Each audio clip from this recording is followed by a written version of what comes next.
What's up everybody, welcome to our channel, and if you've ever done any kind of traveling before, you know that things don't always go to plan. If you're new to our channel, we've been traveling for almost 2 years, and before living out of our suitcases in Europe, we traveled full-time through North America in our van. If there's one thing that we learned from van life, it's that it's important to have a plan, but it's even more important to be flexible with your plan. Prime example of that lesson is what happened today, and when we went to explore Granada, so let's roll it back to this morning and see what happened. Welcome to Granada.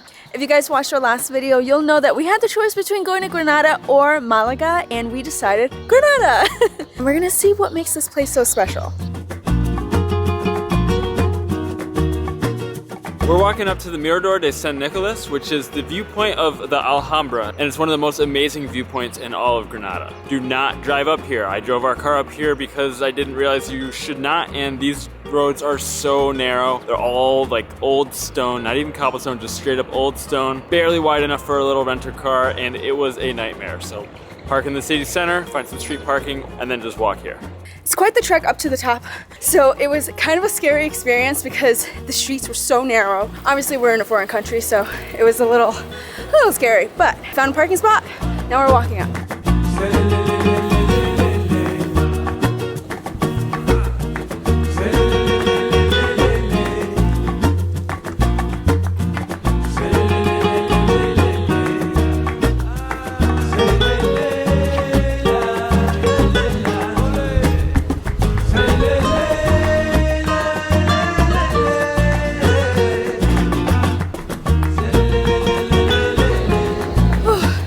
We're starting to see the city.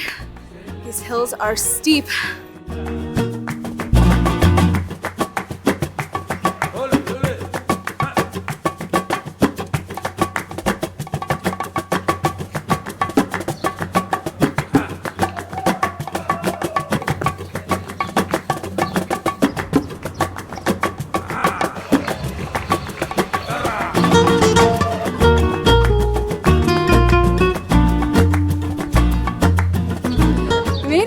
So this is it. This is the viewpoint of the Alhambra. When we were here about 2 hours ago, when I couldn't find a spot to park because you're not supposed to park up here, it was empty, and now it is pretty packed. And it's a Wednesday morning. The weather is perfect, and this view is absolutely gorgeous. We're gonna go to the Alhambra next, but the view up here is spectacular. Who needs a drone, right? I think the views here are incredible. You can see pretty much the entire city. You can see the Alhambra, you can see the mountains, you can see the forest, you can see the trees. This is our first time since we've been in Spain where we're really in the mountainous regions. It's really cool to be back in the mountains, and if you've been following us for a while, you know that that's our favorite place to be. We love the beach, we love the desert, but the mountains really is what feels like home. It took 2 hours to drive from Almeria to Granada, and the views up there were beautiful. One of the best we've seen, and we've seen a lot of great views on our first year and a half of living in a van and road tripping everywhere. This city definitely differs from the other cities that we've been to because it's completely surrounded by nature. And I love that. I love a good mix of everything. Plus there's live music up here, so it's such a vibe. We actually weren't gonna come to Granada until we put out our first video in Spain, and a lot of people said that this is the best city in Spain, so we're gonna have to find out if that's true. Even though we can't really find out if that's true because we haven't been to every city in Spain, but we're gonna try.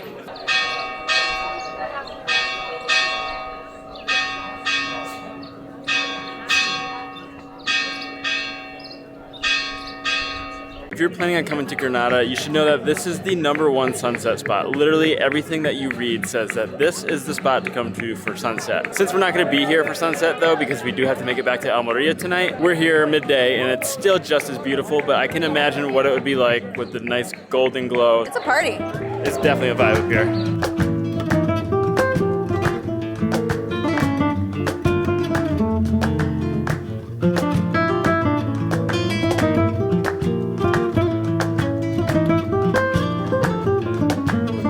Alright, let's check out the Alhambra from the inside. What I'm already noticing about Granada is that even though it's a big city, it has a small city vibe. There are a lot of hipster-like coffee shops, and the place where we had breakfast this morning was really cute. It had the best eggs Benedict I've had in a long time. Matt got a yogurt. We had breakfast this morning at El Típico, and we had multiple espresso. I would say Granada, from first glance, it's super vibey.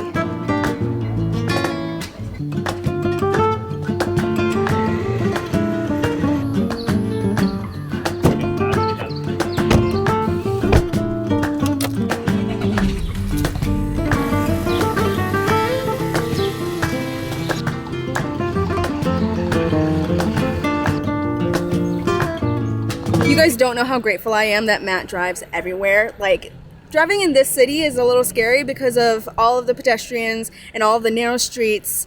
I would be very, very nervous, but Matt is a pro. He's been driving us around literally nonstop for the past 2 years, and he's a pro. Thanks, Megan. I appreciate the kind words.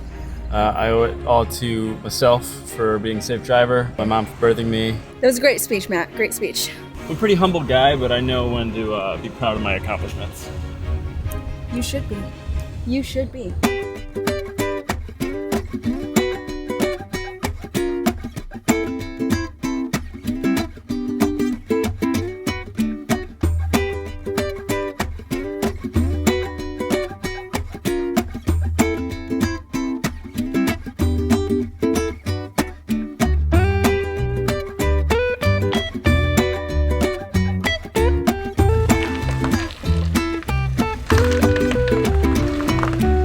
Not gonna lie, that wasn't my best performance, but we got on the spot nonetheless. I picked up this local Granada kombucha, and it's quite good, actually. You know what fresa is? Fresa. What is it in French? It's right there. It's a strawberry and hibiscus. You can see how cute it is. Super cute. Local to Granada. Oh my goodness, it smells so good, like spring flowers. Fresh air, am I right? There's this big orange tree orchard that's just lined. There's at least dozens of orange trees, and It smells so good. it smells so citrusy and aromatic. Delicious. So nice. Guys, spring has sprung. People usually come to Spain for the summer, but spring is where it's at. It smells so nice and the weather is perfect.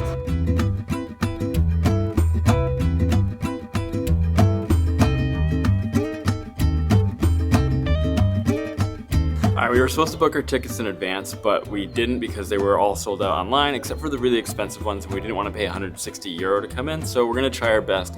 Hopefully we can get in. Usually you need a reservation, but I'm feeling lucky today. The weather's good, and the sun's on our side, so let's check it out. Tours or anything? You can see this place, the free area, okay? Okay. All right, so no luck. They were completely sold out like we saw online yesterday, and there's nothing at the door. Maybe if we got here earlier, but we don't know. There is a free spot we can go check out, so we're gonna do as much as we can while we're here. We're learning that we need to plan ahead for these kinds of things. We can't just go with the flow and just decide to go somewhere, especially for these big tourist attractions. We're missing out on being able to go into places like we couldn't go into Sagrada Familia because we didn't have tickets. We can't go into the Alhambra because we don't have tickets, but at least we can do a little bit of it, and we'll see what happens. But we need to plan ahead. We had a choice this morning whether to go to the Alhambra or to go to a hike in the Sierra Nevada, which would bring us to a suspension bridge. We're thinking that we still have so much day left that we might just go out into the wilderness and do the hike. I don't know, what do you think? So we are gonna go do the free stuff that we can at the Alhambra, and then we are gonna go find that hike. Just in case you're in the same situation as us and you can't get into the Alhambra, here's the stuff you can do here for free. First thing you can do is take a walk in the garden and smell the flowers. The perfect timing to do it is in the spring. You can walk in the road.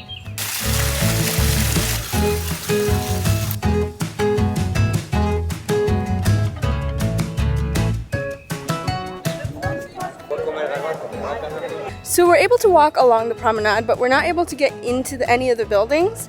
But that's okay, they're beautiful from the outside. Other than that, it's a beautiful view of the city and a nice walk with birds chirping. There's trees around, like in a city that's kind of rare.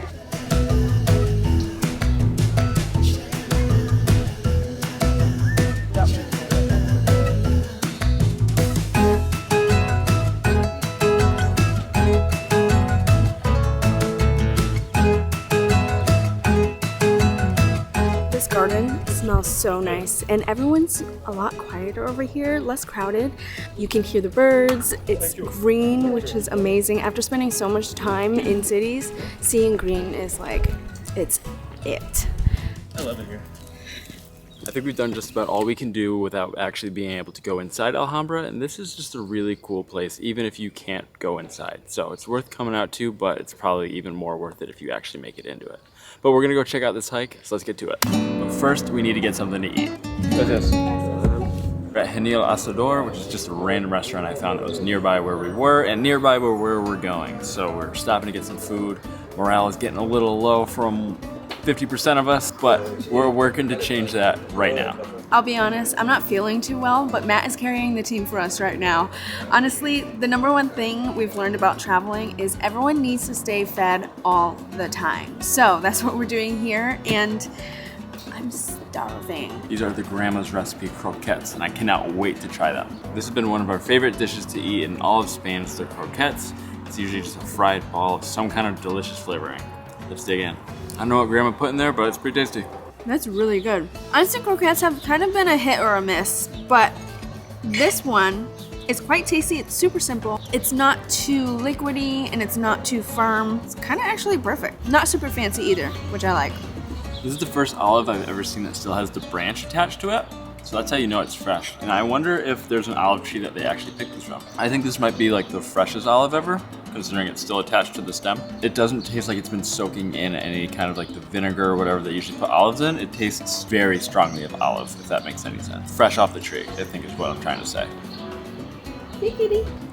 It's our cat now. This is the biggest plate of food that we've ordered since what was that? That thing is huge. There's some monster bug flying around. It's like the size of my fist. Maybe a slight exaggeration, but like it is that big. This is the biggest plate of food that we've had since we've been in Spain, and honestly, I could eat probably 2 of these right now. I'm so hungry. Oh, you know the happy dance. When the happy dance come out, that's when the food is banging. We never actually made it to that hike. We're realizing that even though we travel full time, we still need to keep a steady pace. So instead of going to that hike, we decided to take the scenic drive back to Almeria.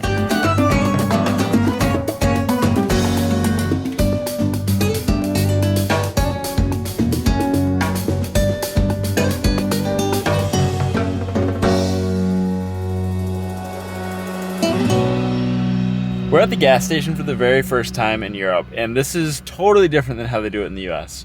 You pump first, pay second, and then they give you a limoncello flavored hand towel thing to clean your hands. The lady was so nice. I walked in there, I was like, I don't know what I'm doing. How do I do it? I don't know how to pay. She's like, oh, just pump first. Came out to about €60, which is kind of a lot. Now that we're back in the hotel, we have a bunch of things we have to do tonight because actually we fly out in the morning to our next destination. We're headed to the Canary Islands and we absolutely cannot wait. We are so stoked. Some of us are a little bit more enthused than others. I think we made a good call with today because I don't even think we would have had time to explore the entire Alhambra or even do that hike because it's 6:45 right now. We do have a flight to get first thing in the morning and we're not packed. The hotel room is a disaster. And we're tired, honestly. We're pretty tired. So I think it's great that we listened to our bodies and kind of just thought like, hey, we can always go back to Granada. Tomorrow we're headed to our next destination, which is in the Canary Islands, which looks absolutely stunning and we are so stoked for it.